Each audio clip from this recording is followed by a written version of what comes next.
नमोबुद्धाय। महापरिनिर्वाण दिवस पर भारतीय संविधान निर्माता, महिला मुक्तिदाता, आधुनिक राष्ट्र के निर्माता, symbol of knowledge doctor Bhimrao Ambedkar साहब को कोटि कोटि वंदन, नमन, श्रद्धांजलि अर्पित करते हैं। हमें अंबेडकर साहब के योगदान को स्मरण करना एवं उनके विचारों पर चलने की प्रेरणा देना आज महापरिनिर्वाण दिवस का उद्देश्य है। अगर हम अंबेडकर साहब की जीवनी को पढ़ते हैं तो निश्चित रूप से आंखों से अश्रुधारा बह निकलेगी। बचपन से ही तिरस्कार, अपमान और छुआछूत का घूंट पीने वाले अंबेडकर साहब को जब विद्यालय में प्रवेश मिलना ही मुश्किल था, फिर गुरु को आशीष मिलना, मित्रों व सहपाठियों का सहयोग न मिलना, उनको अलग बिठाना और घर से बिछोना लाना और पानी की मटकी को न छूना बड़ा मुश्किल था। प्रसंग था, एक बार गुरुजी कक्षा में पूछ रहे थे, ऐसी कौन सी वस्तु है जिसे देख तो सकते हैं लेकिन छू नहीं सकते हैं। सभी विद्यार्थी ने, किसी ने सूरज का नाम बताया, किसी ने चंद्रमा बताया, किसी ने सितारे बताए। जब अंबेडकर साहब की बारी आई तो उन्होंने कहा, मैं उस मटकी को देख तो सकता हूँ लेकिन छू नहीं सकता। तेज भयंकर गर्मी में प्यास से बेहाल अंबेडकर साहब घर आकर माँ को बताया कि मेरे साथ ऐसा क्यों होता है, मैं क्यों पानी नहीं पी सकता। तब माँ की आंखों में पानी आ गया। तब अंबेडकर साहब ने कसम खाई और माँ से कहा कि माँ, मैं सर्वप्रथम पानी के लिए लड़ूंगा। और 30 मार्च 1927 को महाराष्ट्र के महाड़ कस्बे में एक तालाब के पानी के लिए दलितों के आंदोलन का नेतृत्व किया और कहा, तालाब में पशु, पक्षी, जानवर तो पानी पी सकते हैं, लेकिन दलित और अछूत को पानी पीने का अधिकार नहीं। क्या दलित मानव नहीं है?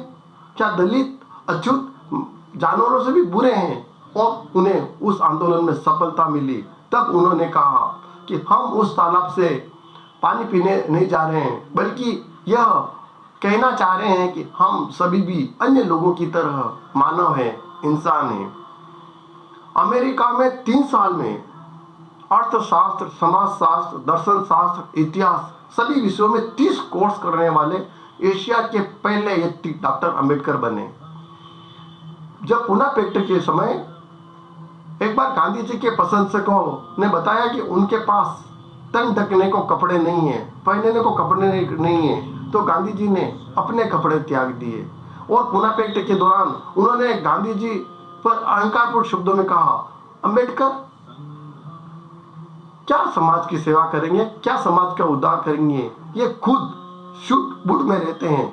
इस पर डॉक्टर अंबेडकर ने महात्मा गांधी को जवाब दिया, मिस्टर गांधी, तुम्हारी इस वर्ण व्यवस्था ने हजारों साल तक मेरे समाज के दलित और अछूत लोगों को नंगा रहने पर मजबूर किया, लेकिन अब मैं अपने समाज को बहुत ही जल्द अपने जैसा शूट बूट वाला, टाई शूट वाला बनाऊंगा। और डॉक्टर बाबा साहब ने जो कहा वो करके दिखाया। मित्रों, नंगे को देखकर नंगा होना गांधीवाद हो सकता है, लेकिन नंगे को देखकर टाई कोट या शूट बूट दिलवाना अंबेडकरवाद है। अगर मजबूरी का नाम महात्मा गांधी है तो मजबूती का नाम अंबेडकरवाद है। आज आप जहां खड़े हैं उसके लिए बाबा साहब लड़े हैं। आप आपके पास जो दौलत है वो बाबा साहब की बदौलत है। आज आपके पास जो पेन है वो बाबा साहब की देन है। आज आपके पास जो कार है वो बाबा साहब का उपकार है। फिर भी आप उनके प्रति मौन है। दिल पर हाथ रखकर बताइए, आपकी तरक्की के पीछे कौन है? अगर भारत का संविधान न होता तो भारत अनेक खंडों में विभक्त हो जाता। संविधान तो उनके भी काम आ रहा है जो दिल से संविधान को नहीं मानते हैं। और कुछ संकीर्ण लोगों का मानना है कि अंबेडकर साहब किसी वर्ग विशेष के हैं, जबकि अंबेडकर साहब पूरे देश के हैं, पूरी मानवता के प्रति समर्पित है। संविधान में सभी को नागरिकता मिली है, मतदान करने का अधिकार संपूर्ण भारतवासी को है, चुनाव लड़ने का अधिकार सभी को है, भारत में कहीं भी व्यवसाय कोई भी व्यक्ति प्रारंभ कर सकता है, आदि आदि। हिंदू कोड बिल पास नहीं होने पर भारत के पहले कानून मंत्री ने इस्तीफा दे दिया, देने वाले अम्बेडकर थे। और हिंदू उत्तराधिकार अधिनियम 1956 इन्हीं के प्रयासों से लागू हुआ। मेरे बाबा साहब का संविधान कहता है कि कुरान कहती है मुसलमान बनो, बाइबिल कहती है ईसाई बनो, भगवत गीता कहती है हिंदू बनो, लेकिन मेरे बाबा साहब का संविधान कहता है मनुष्य बनो, इंसान बनो। डॉक्टर अंबेडकर साहब ने दलितों को शिक्षित करने के लिए मुख्य नायक पत्रिका का प्रकाशन भी किया और दलितों को संगठित करने के लिए बहिष्कृत हितकारिणी सभा की स्थापना भी की। अंबेडकर साहब कहते हैं पैरों में भले जूते हो ना हो, हाथों में किताब अवश्य होनी चाहिए और अपने बच्चों को धर्म की नहीं, ज्ञान, विज्ञान और संविधान की शिक्षा दो, जिससे वह अपना और अपने समाज के प्रगति में अग्रसर हो सके। मैंने किसी भी इंसान को धार्मिक किताबें, कुरान, बाइबिल, उपनिषद, वेद पढ़कर IAS, RS, जज, डॉक्टर, वकील बनते नहीं देखा। इसीलिए मित्रों, मंदिर नहीं चाहिए, स्कूल चाहिए, धर्म नहीं चाहिए, अधिकार चाहिए।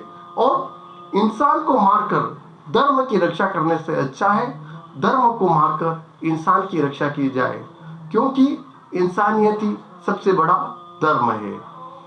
और मेरा मानना है यदि समाज के पढ़ा लिखा व्यक्ति समाज को अंधविश्वास, पाखंड और अज्ञानता के दलदल से बाहर निकालने का प्रयास नहीं करे तो उसके शिक्षित होने का कोई अर्थ नहीं है, बल्कि ऐसे लोग देश व समाज के प्रगति में बाधक है। इसलिए अंबेडकर साहब को पूजने का नहीं, पढ़ने की जरूरत है। इसलिए अंबेडकर साहब कहते हैं शिक्षित बनो, संगठित रहो और संघर्ष करो। और कहते हैं शिक्षा श्रेणी का वह दूध है जो जितना पिएगा वो उतना दहाड़ेगा। अंबेडकर साहब से पहले जाट के घर जाट होता था, गुजर के घर गुजर होता था, चमार के घर चमार पैदा होते थे, धोबी के घर धोबी और खटिक के घर खटी। लेकिन जब से कलयुग यानी कलम का युग आया है, जब से संविधान का युग आया है, तब जाट के घर वकील होने लगे हैं, गुजर के घर इंजीनियर होने लगे हैं, चमार के घर IAS बनने लगे हैं, धोबी के घर डॉक्टर बनने लगे हैं, खटिक के घर RS बनने लगे हैं। इसीलिए मित्रों, आज अंबेडकर साहब के महापरिनिर्वाण दिवस पर हम अंबेडकर साहब के विचारों को आगे बढ़ाएं और अंबेडकर साहब ने अपने लिए नहीं जिया, अपनों के लिए जिया है।